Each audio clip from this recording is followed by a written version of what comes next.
السلام علیکم ورحمۃ اللہ وبرکاتہ۔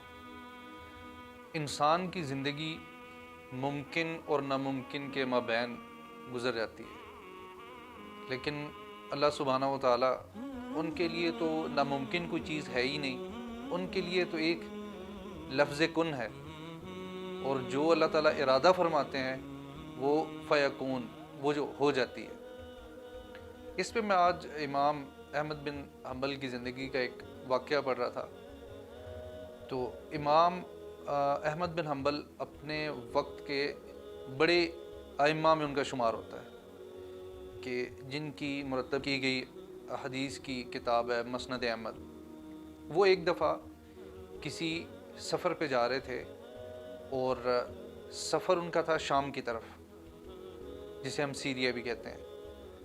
تو رستے میں انہیں ایک جگہ پہ رات ہو گئی، اور وہ ایک مسجد میں چلے گئے کہ چلو میں یہاں پہ رات گزار لیتا ہوں۔ تو جب وہ مسجد کا جو متولی تھا وہ آیا، اور اس نے دیکھا کہ ایک مسافر مسجد میں سو رہا ہے، اس نے آگے کہا بھی اٹھو یہاں سے جاؤ، مجھے یہ مسجد کے بند کرنے کا وقت ہے، تو تم یہاں پہ نہیں رک سکتے۔ تو امام صاحب اٹھے، انہوں نے اپنا جو بھی ان کا ساتھ اسباب تھا یا جو سامان تھا، زیادہ راہ تھا ان کا، اس کو انہوں نے اٹھایا اور باہر آ کے مسجد کے سامنے جو سیڑھیاں تھیں ان پہ وہ لیٹ گئے۔ تو اس شخص نے آ کے انہیں وہاں سے بھی اٹھا دیا، اس نے کہا بھی آپ یہاں پہ بھی سٹے نہیں کر سکتے۔ تو امام نے کہا بھی مجھے تو اس جگہ پہ کوئی جانتا بھی نہیں ہے، اور نہ مجھے کسی جگہ کا پتہ ہے، تو پھر میں کہاں جاؤں گا؟ تو اس شخص نے غصے میں آ کے نا امام احمد بن حنبل اپنے وقت کے جو بڑے امام ہیں ان میں ان کا شمار ہوتا تھا، ان کو نا اس شخص نے ٹانگوں سے پکڑا، ٹانگوں سے پکڑ کے گھسیٹ کے ان کو لا کے بالکل گلی کے درمیان میں انہیں چھوڑ دیا۔ تو یہ سارا ماجرا اس مسجد کے بالکل سامنے ایک بیکر شاپ تھی، ایک بیکری تھی، تو وہاں پہ جو کک تھا نا وہ یہ سارا معاملہ دیکھ رہا تھا۔ تو وہ امام صاحب کے پاس آیا، اور آ کے اس نے کہا بھی آپ میرے پاس آ جائیں، یہاں پہ آپ اپنی رات بسر کر لیں۔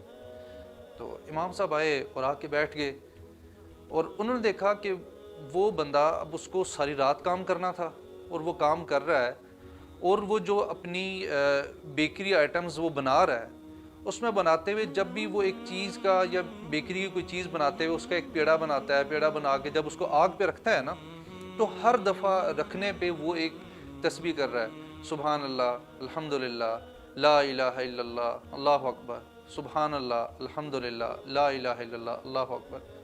تو امام صاحب نا بیٹھے اس کو دیکھتے رہے۔ صبح تک اس شخص کا یہی معمول رہا کہ وہ جو بھی ایک چھوٹے سے چھوٹا کام کر رہا تھا اس کے ساتھ وہ یہ تسبیح پڑھ رہا تھا۔ تو امام صاحب نے اس شخص سے پوچھا کہ تم اس صورتحال میں کب سے ہو؟ اس نے کہا بھی کون سی صورتحال میں ہوں میں؟ انہوں نے کہا بھی تم یہ تسبیح کب سے پڑھ رہے ہو؟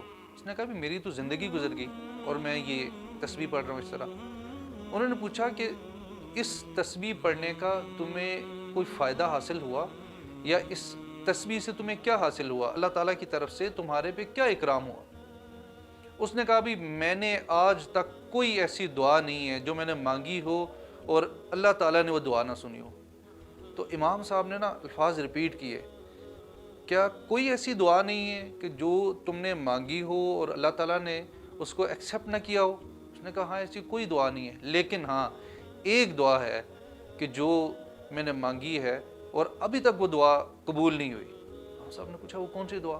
اس نے کہا کہ میں نے اللہ تعالیٰ سے دعا کی ہے کہ اس وقت کے جو امام ہیں نا، امام احمد بن حنبل، انہیں میں مل لوں، انہیں میں دیکھ لوں۔ امام صاحب نے جو ہی یہ بات سنی، انہوں نے اس شخص سے وہ بغلگیر ہوئے، اور انہوں نے اس کو بتایا کہ میں امام احمد بن حنبل ہوں، اور اس شخص کی دعا کی طاقت کا اندازہ لگا لیں کہ وقت کا امام اور ایک عام سا بیکری والا بندہ کہ جس کی پہچان نہیں ہوگی، لیکن امام صاحب کو پورا اس وقت کے لوگ امام احمد بن حنبل کو جانتے تھے۔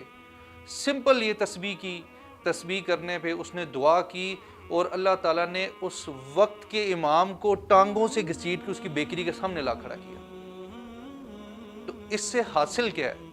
اس سے حاصل یہ ہے اس شخص کی بے غرض دعا تھی نا، کنسسٹنسی تھی، اسی لیے تو اللہ تعالیٰ بھی فرماتے ہیں کہ نبی کریم صلی اللہ علیہ وسلم کی حدیث ہے کہ اللہ تعالیٰ کو نا وہ عمل پسند ہے کہ جس میں آپ کی کنسسٹنسی ہو، تواتر ہو، آپ مسلسل عمل کرتے ہوں، چاہے وہ تھوڑا ہی ہو۔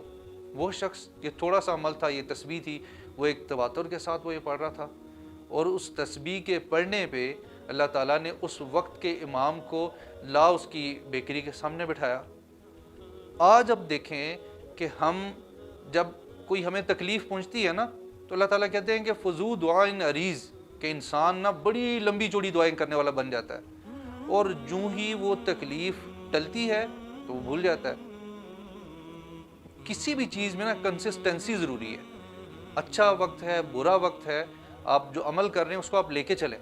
ہمارے پہ کوئی پریشانی آ گئی تو ہمیں 5 وقت کی فرض نمازیں بھی یاد آ گئی، نوافل بھی یاد آ گئے، تہجد بھی یاد آ گئی، اور جو ہی وہ مشکل یا مصیبت ٹل گئی تو ہمیں یہ سب چیزیں بھول گئی، اور ایون کہ اللہ تعالیٰ معاف فرمائیں کہ ہم فرض نماز بھول جاتے ہیں، فرض نماز سے چوک جاتے ہیں۔ تو اللہ تعالیٰ سے دعا ہے کہ اللہ تعالیٰ چاہے جو ہمارے تھوڑے اور ٹوٹے پھوٹے اعمال ہیں نا، ان میں ہمیں ایک کنسسٹنسی عطا کریں اور ہم تواتر کے ساتھ عمل کر سکیں، تاکہ ہماری جو بھی دعائیں ہیں اور جو ہماری جائز اور بہتر دعائیں، کیونکہ اللہ تعالیٰ نا آپ کو بہتر نہیں دیتے، اللہ تعالیٰ آپ کو بہترین دیتے ہیں۔ اللہ تعالیٰ ہمیں نا بہترین عطا فرمائیں، اور ہماری جو جائز دعائیں اور جائز خواہشات ہیں اللہ تعالیٰ ان کو قبول فرمائیں۔ سبحانک اللہم و بحمدک، اشہد ان لا الہ الا انت، استغفرک و اتوب الیک۔